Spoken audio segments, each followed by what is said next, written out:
नमस्कार, विशिता मेजवानीमध्ये स्वागत आहे। आज तुमच्या सोबत एकदम नवीन अशी रेसिपी घेऊन आलेली आहे। तुम्हाला बघून लक्षात येत आहे का की ही रेसिपी कशापासून मी बनवलेली असेल? कारण ही रेसिपी अगदी तुमच्या माहितीतलीच आहे, पण अगदी नवीन आहे। या रेसिपीला मी अगदी नवीन असं लुक दिलेला आहे आणि नवीन पद्धतीने बनवलेली आहे।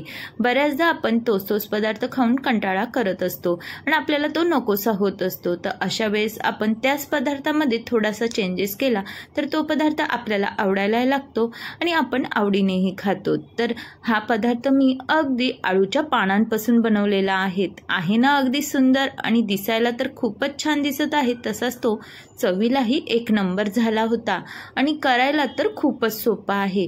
आळूच्या वडीपेक्षाही या पदार्थ बनवायला टाइम जास्त लागत नाही। अगदी कमी वेळेत टेस्टी असा आपला पदार्थ तयार होतो।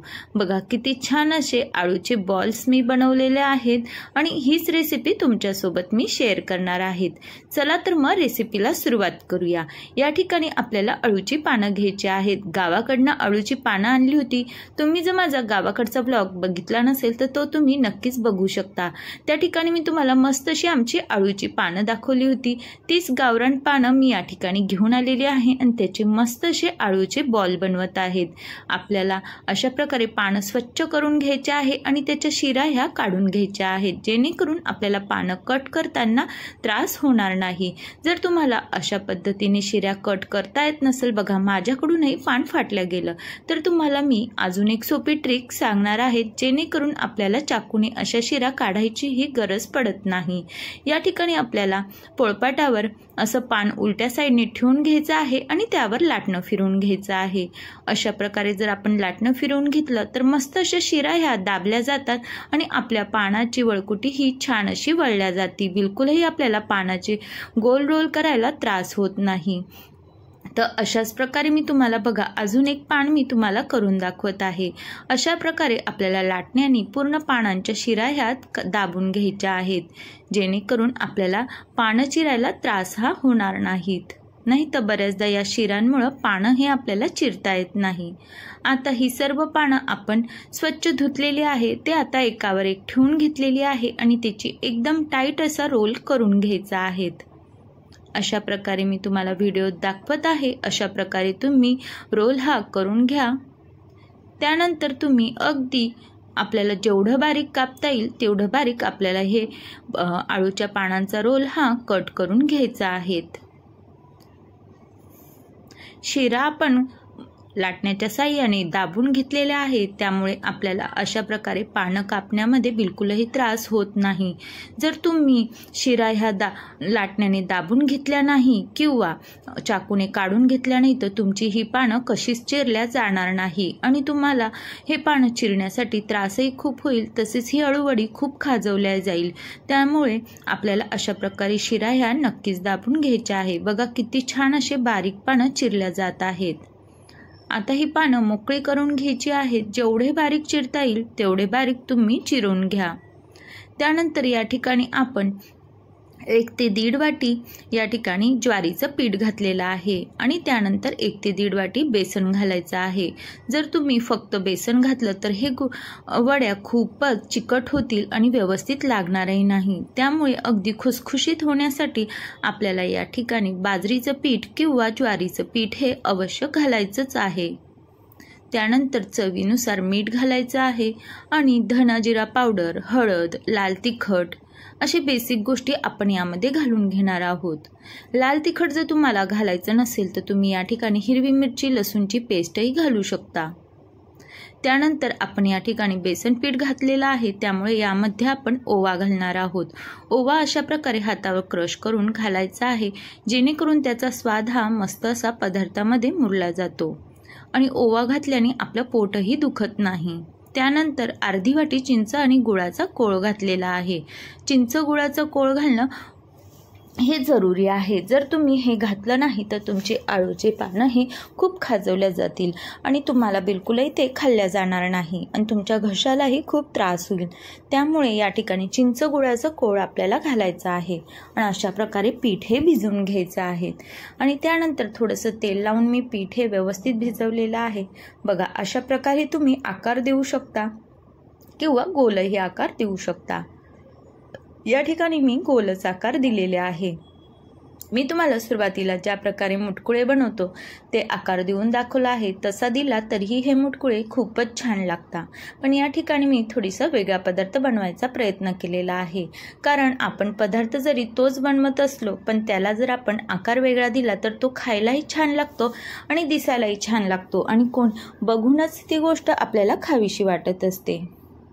बघा, अशा प्रकारे सर्व बॉल्स मी करून घेतलेले आहे आणि एका ताटाला तेल लावून घेतलं आहे आणि त्यामध्ये हे बॉल घालून घेतलेले आहे। या ठिकाणी तुम्ही ताटाऐवजी चाळणीचा वापर करू शकता। चाळणी घेतली आणि त्यामध्ये हे बॉल्स ठेवून घेतले आणि कढईमध्ये मी एक रिंग ठेवली आहे, त्यावर हे ताट ठेवून दिलेलं आहे आणि आता आपल्याला 10 ते 15 मिनिटं मस्त असे हे बॉल्स वाफवून घ्यायचे आहेत। चाळणी वापरल्याने पटकन असे बॉल वाफवले जातात, पण या ठिकाणी मी ताटच वापरलेला आहे। माझी चाळणी काही मला सापडतच नव्हती, त्यामुळे मी ताटामध्येच हे बॉल ठेवलेले आहेत आणि हे बॉल वाफवून घेतले आहेत। बघा, अशा प्रकारे ते पूर्णपणे शिजले का नाही चेक करून घ्यायचे आहेत। पूर्णपणे फुगून ते वरती आलेले आहेत। सुरुवातीला किती छोटे दिसत होते, आता बघा वाफवल्यानंतर मस्त असे बॉल आपले फुगलेले आहेत। आता आपण हे बॉल्स थोडेसे थंड करून घेणार आहोत।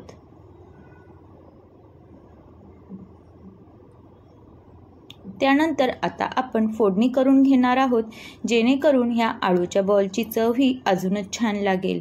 ज्याप्रमाणे आपण इडली फ्राय करत असतो किंवा ढोकळ्याला आपण ज्याप्रमाणे तडका बनवत असतो त्याचप्रमाणे आपण ह्या आळूच्या बॉलला तडका करणार आहोत। तेल घातलेलं आहे, यामध्ये आपण जिरे, मोहरी, कढीपत्ता तसेच 2 हिरव्या मिरच्या मी कट करून घातलेल्या आहेत, ते व्यवस्थित परतवून घ्यायचं आहे। त्यानंतर आपण यामध्ये तीळ घालून घेणार आहोत। तीळ घातल्याने मस्त असा क्रिस्पीनेस आपल्या बॉलला येतो, तर त्यामुळे भरपूर अशी तीळ आपण यामध्ये घालणार आहोत। त्यानंतर रंग यावा त्यासाठी आपण अगदी चिमूटभर हळद आणि चिमूटभर लाल तिखट घातलेला आहे। तुम्हाला नसेल घालायचं, नाही घातलं तरीही चालेल। अगदी थोडंसं यामध्ये आपण मीठही घालणार आहोत, जेणेकरून आपल्या फोडणीला चव खूप छान येईल। थोडीशी कोथिंबीर घातलेली आहेत आणि अगदी चिमूटभर मीठ घातलेलं आहे आणि हे बॉल्स आपल्याला यामध्ये घालून घ्यायचे आहेत आणि यामध्ये आपण मस्त असे फ्राय करून घेणार आहोत। बॉल हे वाफवलेले आहे, त्यामुळे आपल्याला या ठिकाणी जास्त टाइम लागणार नाही। बघा, अगदी चिमूटभर मी या ठिकाणी मीठ घातलेलं आहे। 5 मिनिटं मस्त असे आपण फ्राय करून घेऊ। दरवेळेसचीच आळूवडी खाऊन जर कंटाळा आला असेल तर तुम्ही आळूच्या पानांपासून ही रेसिपी नक्कीच ट्राय करू शकता।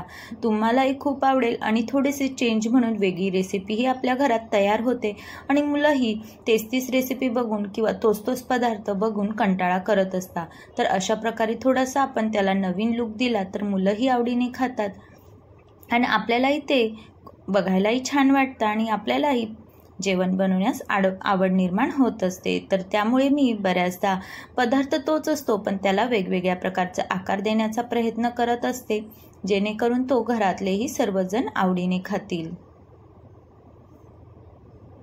बघा, अगदी बघूनच तोंडाला पाणी सुटेल असा हा आपला आळूच्या पानांपासून बॉल हे तयार झालेले आहे। किती सोपी आहे ना रेसिपी। आळूवडी बनवायला जेवढा टाइम लागतो तेवढा टाइमही आपल्याला या रेसिपीसाठी लागलेला नाही आणि खायला तर हे 1 नंबर झाले होते। तुम्ही जर हे बॉल्स कधी बनवले नसतील तर नक्कीच ट्राय करू शकता।